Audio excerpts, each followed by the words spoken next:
I have a bit of a confession to make. I've been a hater on full frame cameras for as long as I can remember. I've never really fully understood why people love full frame so much, because they're big, they're expensive, and to me personally, to my taste, I've never really seen the full frame look, whatever this thing that people are looking for when they see full frame imagery. I know it's there, I know it exists, and I do think full frame looks great, but when you weigh all the pros and cons between size, weight, cost, in comparison to the image quality that you get, the equation has just never made sense to me.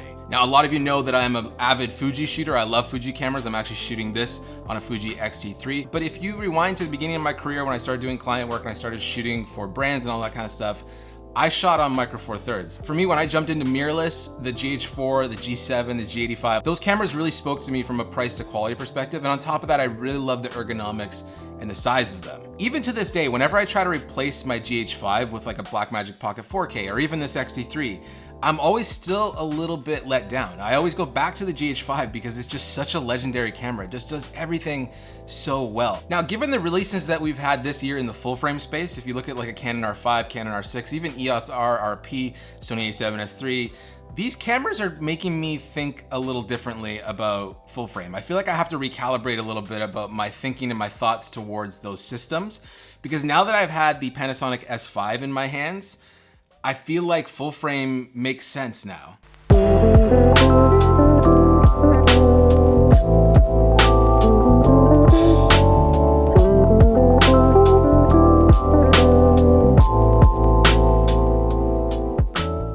I'm gonna simplify this as much as possible because I just think that the Panasonic S5 is essentially a full frame GH5. And I mean that in the best possible way. It's a massive compliment because the GH5 is a damn near perfect camera. And now you just have that system and that everything that made that camera so great, the ergonomics, the image quality, everything about it is now in a full frame package that is pretty much exactly the same size as a GH5. So I feel like now I have to recalibrate all my thinking towards full frame because all the things I didn't like about it, I actually love about it now. The fact that I can get a full frame image and a full frame sensor and all the benefits that come from full frame, like better low light performance, that's pretty crazy that now you can do that in a body that is only $2,000. That is like absolutely mind-blowing, especially when you consider like a Sony A7S III is pushing $4,000. So the only thing that the S5 really is missing in comparison to like a Sony A7S III or even Canon R5 and all that kind of stuff is autofocus. Everything else I think is not even worth mentioning. If you want to get into like the nitty gritty of like 4K 120 and 10-bit and all that kind of stuff, I'm not the person to talk about that. This isn't the channel for that either. I look at cameras maybe in a different way. I just want to make sure they work in my workflow, and I'm not looking for the best paper specs. I'm looking for the best overall package in a camera that does the things that I need it to do. And this Panasonic S5, like I said, is a GH5, but now it's full frame. And on top of that, this thing will do 6K RAW video. So a reason I even play with my Blackmagic Pocket 4K camera, and a lot of the reasons why I use it for client stuff, is that I can shoot RAW video, which then lets me tweak and play with white balance, play with the ISO, all that kind of stuff in post. Now, with the Panasonic S5, this will do 6K full frame RAW over HDMI to an external recorder. And as you can see here, this file is incredible. You can play with it pretty much any way that you want. If you want to tweak the highlights, if you want to tweak the shadows, if you want to tweak the white balance, the ISO, this is a great file to play with. And if you consider the fact that $2,000 for the body and maybe let's say $1,000 for a Ninja 5, you now have a 6K RAW camera full frame for $3,000. That's the kind of stuff that even puts this in the territory of like a Red Komodo. I mean, I talk to my friends about this all the time. It's like every camera is just so good now that you can't make a bad decision. And that just really makes the whole conversation super complicated because I can't sit here and tell you you're gonna buy a bad camera if you walk into a B&H and pick up something from Sony, from Nikon, from Canon, from Panasonic, from any of them. You will always get a great camera. The question is, and I can't even answer this question for you, but the question is, what do you specifically need and want? What camera feels good in your hand? What bit rates do you need? What resolution do you specifically need for the work that you do? For me, I could see this Panasonic S5 replacing my GH5 quite easily without me batting an eye. It would just be a seamless transition aside from needing new lenses and all the other stuff that would come from switching body styles. But from every other perspective, when it comes to editing, when it comes to how I work, the fact that this has internal image body stabilization, yes, it's not as good as the GH5, but it's good enough for how I would use it. And I'm getting full frame, which means it has way better low light performance than my GH5. It's a modern camera that will shoot 6K RAW for $2,000.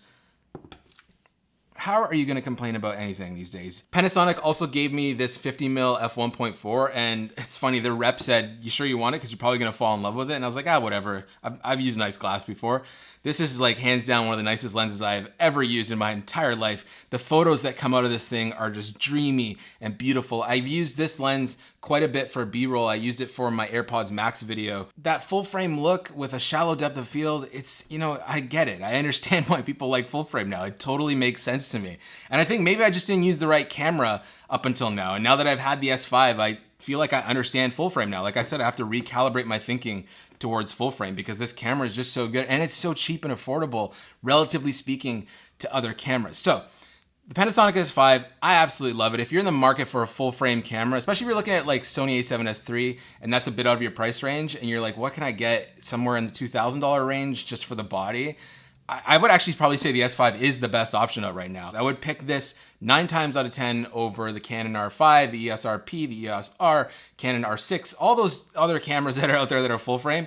I would take this every single time. It's a little bit different conversation when you think of the A7S III. The A7S III is twice the price, and it does have more bells and whistles like wonderful autofocus. You're basically getting more of a small little mini FX6 out of the A7S III.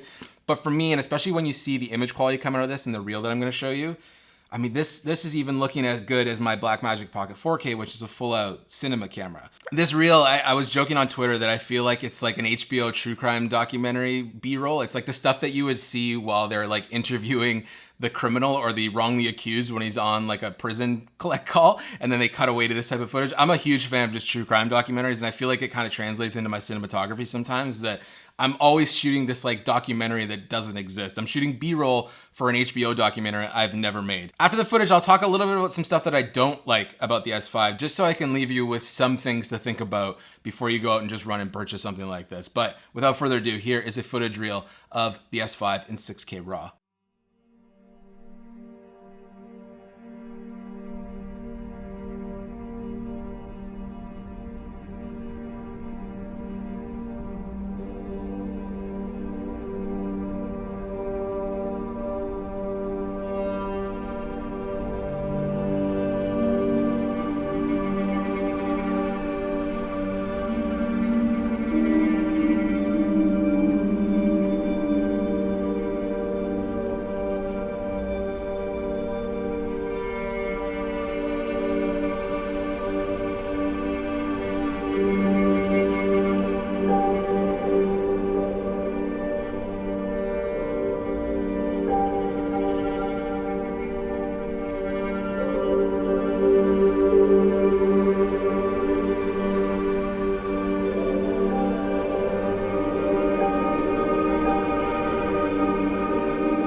I'm sure you feel the same way I do. The footage looks wonderful. The IBIS is actually really nice on this camera. It removes micro jitters, but it doesn't give you a full out gimbal look. And that's the same thing I even said about Fuji's IBIS, is that I'm only really looking to remove micro jitter. Because like if you're shooting with a lens like this 50mm f1.4, the micro jitters are crazy, especially on a full frame camera. You're sitting there and you're just wiggling all over the place. But the good thing is the IBIS on the S5 will remove that stuff, but don't expect it to be like a gimbal, and also don't expect it to be as good as the GH5. But for the way I shoot and the way that I work, I think it's wonderful. And I think you saw in that reel, the fact that it just has a nice little bit of a float to it, that's perfect for me. Some things I don't like about this camera, it's hard to really nitpick it, but the main thing is the autofocus sucks. It just doesn't have the autofocus that you'd be used to from even a Fuji or a Sony or a Canon. It's relatively easy to work around the autofocus, especially if you have to film yourself, because the Panasonic app is absolutely wonderful. You can just tap and it'll focus right on you, and so it's kind of like having a focus puller with you at all times just by using your app, so that's pretty easy to work around. Maybe the only other thing I really don't like is that it uses micro HDMI, and I'm just like, we need to stop using micro HDMI cables, they just suck. So that is something to consider. It's not a deal breaker for me, but it is definitely something that's annoying. I'm actually struggling to think of any other things that I don't like about this camera. Maybe the fact that right now the L mount system isn't fully fleshed out, but now that we're seeing that Sigma